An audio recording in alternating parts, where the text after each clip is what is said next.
been a busy few weeks here at Well Sorted. We were focusing on transmission fitment on our last video around this F250 SuperDuty build we're doing. And now we have to focus on the transfer case. So a couple weeks ago we got our Atlas. It came in, it's a 2-speed Atlas from Advanced Adapters.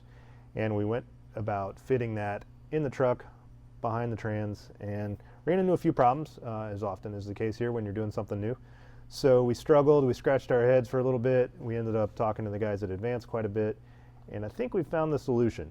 So I'm going to jump in the truck here with the camera. We're going to look through the floorboard, talk about some of the fitment challenges between an Atlas and this 10R140, and I'm going to show you how we ended up solving the problems. And I think this is a good recipe that's going to work for anybody building one of these trucks, and give you an option to put this 10R140 in the early style kind of trucks with the narrow frames and the small tunnels. So I'll grab the camera, we'll go take a look and discuss the hardware from there. So it's convenient the floorboard is cut out because it makes it really easy to see some of these things. But here is essentially our workspace. So straight ahead in the center of the screen is the electrical connector on the side of the 10R140. And take note, it's the same place on the 6R140 trans. So these transmissions have this sort of inconveniently placed connector right out the side, which points right at the drive shaft. Now on the late model trucks, the T-case has a real wide spacing between the shaft center lines. No problem. This Atlas is, I think it's about 4 inches narrower in terms of shaft center line spacing. So it pulls this drive shaft way in towards the trans body, and you can see here, we've got right now it's about 2 inches, 1.5 inches between the drive shaft and the connector. Now the way we did that was we ended up pushing the Atlas back. So Advanced sells a 6R140 adapter for 4x4 transmissions. It's about 4 inches thick, and when we put that in, what you can see, this double cardan and this front flange of the Atlas was 4 inches further forward. So the double cardan ended up right behind the electric plug, drive shaft bumping into it, and the actual double cardan was touching the trans. It's kind of hard to see, but right down here. So we had interference with the body of the trans, we had interference with the electrical connector, and we were scratching our head trying to figure out how we were going to solve that. So I got online, was looking at parts, and noticed that Advanced sells a secondary spacer. If you've got a 4x2 version of these transmissions, it has a longer tail shaft. So they give you another adapter housing. It's like another 4.5 inches long, and they give you a little spud shaft. And what that does is allows you to use the stock tail shaft on a 6R140 or 10R140. We're going to do it because what it's done is put our T-case back 4 inches, and that's how we're getting the clearance here. So you can see our double cardan is now behind the body of the trans. We've got plenty of room, and this is a 1410 double cardan, so it's a big joint. We've got extra improvement around the connector because by pushing that double cardan back, the slope of this drive shaft coming down starts way back here and gives us this kind of nice gap right here. So all in all, it really helped our clearance condition to push the whole Atlas backwards and make room for everything here. Okay, we're under the truck now, and you see in front of us is the Atlas. So brand new 2-speed Atlas from Advanced Adapters. We've got it hanging down on the driver's side about 23 degrees. So it's a little bit of a low clock position, but not crazy. We have what you can sort of see in the background there is the big 4-link mount that hangs down off the frame rail. So it's really kind of defining our ground plane, and it will hit rocks or anything else long before this case will. We'll probably put a skid plate under it anyway, but yeah, it shouldn't be a big deal for this truck with a lot of lift, big tires, and the suspension we have in the front. This 23-degree angle gives us lots of clearance up in there for the floor. So we've got room for floor. You can see where the drop is, where the footwell is.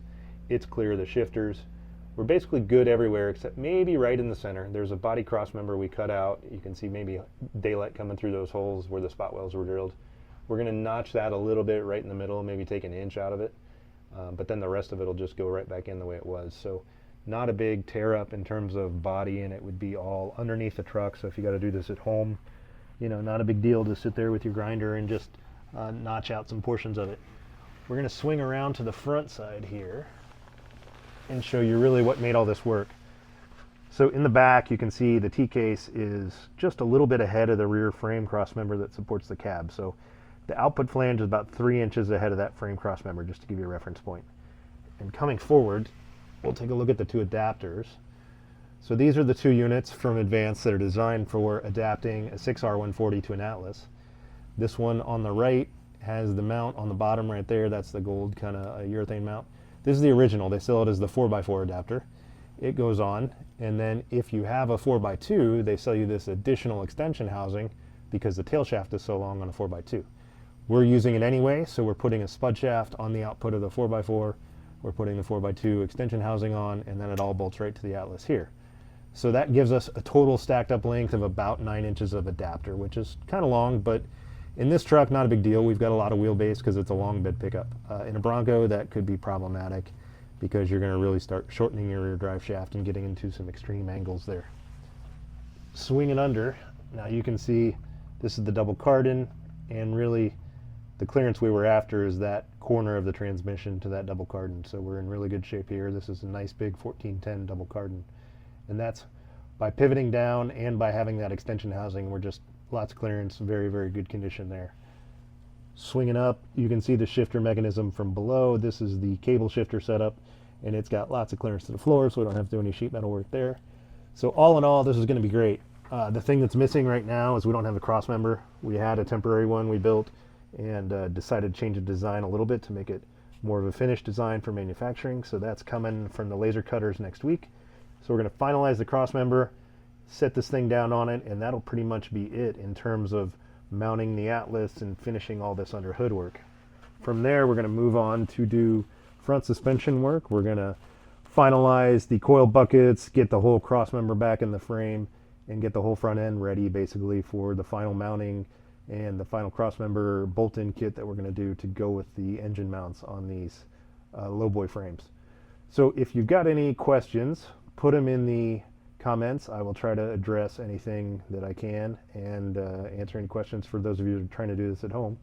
Otherwise, stay tuned for more videos. We'll have more details on how we're kind of putting the finishing touches on the chassis fab, at which point then we'll be moving on towards body and other things.